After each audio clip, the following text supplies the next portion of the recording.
Okay, does the Lachlan Galvin contract saga have the potential to derail the West Tigers season? Very promising start to the season that they've had, and you can clearly see with the way that the team is playing, apart from the Parramatta game, where they lost yesterday on Easter Monday. You can clearly see that there's improvement in all areas of the game: defence, attack, fitness, teamwork, the combinations.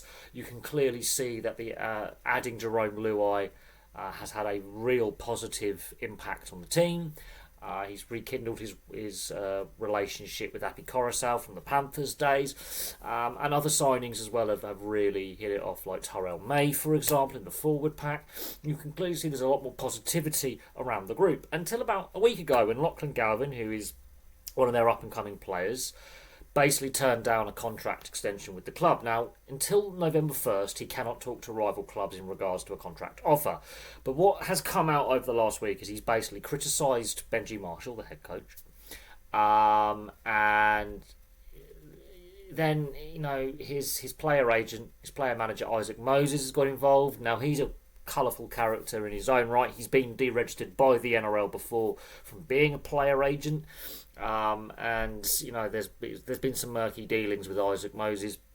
He's been under the spotlights. There's a lot of controversy with his player agent. But it was pretty much when Lockie Galvin came out and criticised Benji Marshall as a coach, saying he wasn't going to get the best out of him and he felt like better opportunities laid elsewhere.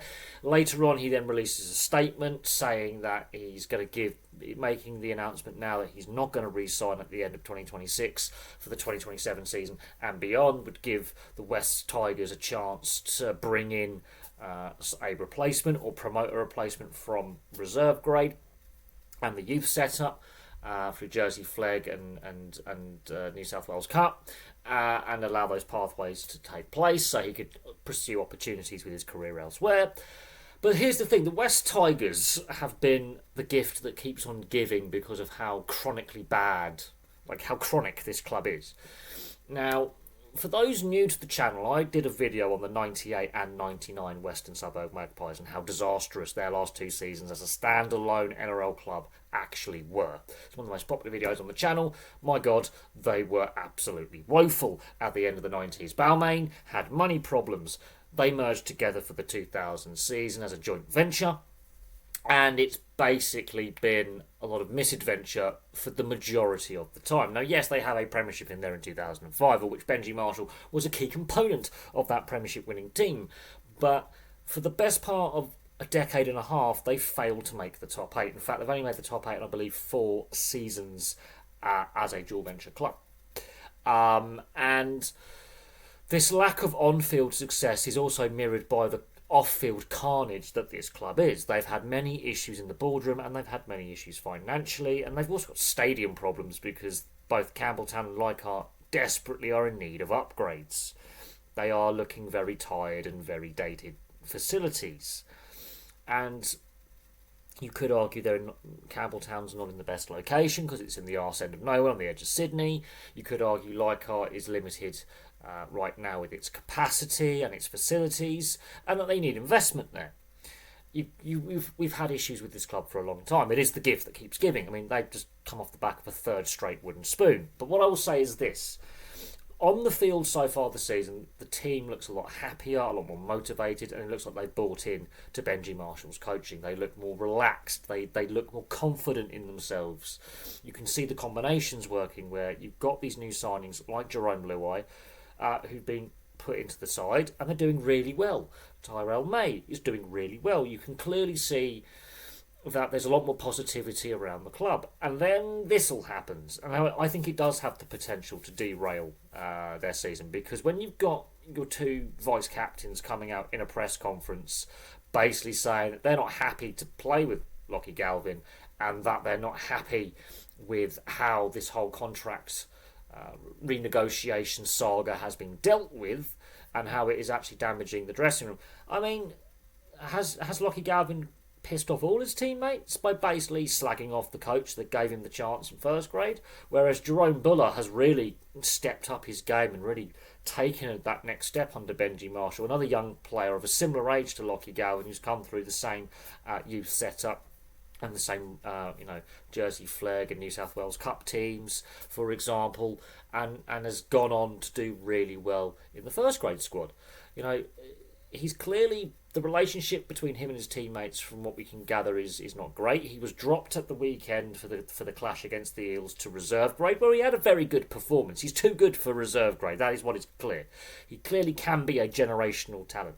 He could be on the level of Benji Marshall. He could reach that potential. He could be a future superstar. He's a very good player right now, where he still needs to develop areas of his game in both attack and defence, and how to create plays and how to run a team in the halves. And he could be that generational talent that the West Tigers have needed since Benji Marshall and Robbie Farah. But the way this contract negotiation, or lack of, has been handled by Lachie Galvin's side and the club has not been great. I feel sorry for Benji Marshall, because the way the team has played up until this point, apart from the game against the Eels, there have been some really positive signs. They've had some really good wins. And even in the defeats they've had, apart from against the Eels, they've shown some real positive green shoots of growth that haven't been there for several seasons. So yes, this does have the potential to completely derail their 2025 campaign, where they look potentially that they could be a top 8 side. There is that potential there, because there are some sides who are meant to be in the top 8 on paper and on the form guide in recent seasons falling apart. So there is that potential for them to really take that next step under Benji Marshall and get back to the top 8, a place they haven't been for the best part of a decade and a half, and since 2000 have rarely been in the top 8.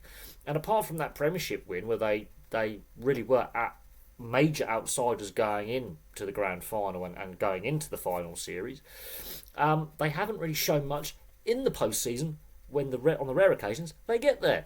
So apparently Lachie Galvin's been recalled to the Elite 30 squad for the match this weekend. I mean, that's sending mixed messages as well. I don't know how Jerome Luai, Api Coruscant and the other senior players are going to feel about that, considering the comments he made about the coach and the club, and before he came out with his latest statement saying that he was making his decision not to re-sign, to give the club time over the next year and a half to find a replacement in the position that he plays within the squad. But I think this has been handled badly. I think the RLPA and the NRL are going to get involved, and there's going to be a lot of question marks over Isaac Moses as a player agent yet again coming out of this. So no one comes out a winner. And this could damage Lachie Galvin's career, and it could make it harder for him to find another club in the NRL, should he be granted an early release. All clubs talk to him from November 1st, and he signs and he moves on, and there's a player swap or something like that. This could make it harder for him to find another club if and when he's available to be signed by another club, because of the way that the relationship between himself and other players and coaches has broken down quite catastrophically.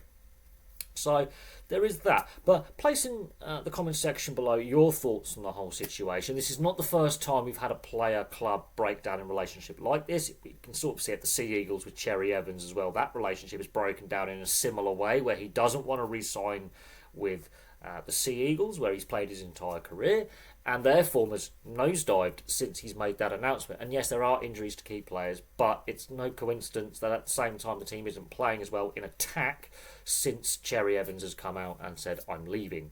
But so far, the fans behind Cherry Evans, it's going to be interesting to see how the West Tigers fans respond to Lachie Galvin, whether they boo him or they get behind him and his decision. A lot of fans online want him gone. They want him out the club now. They want his contract terminated and him moved on.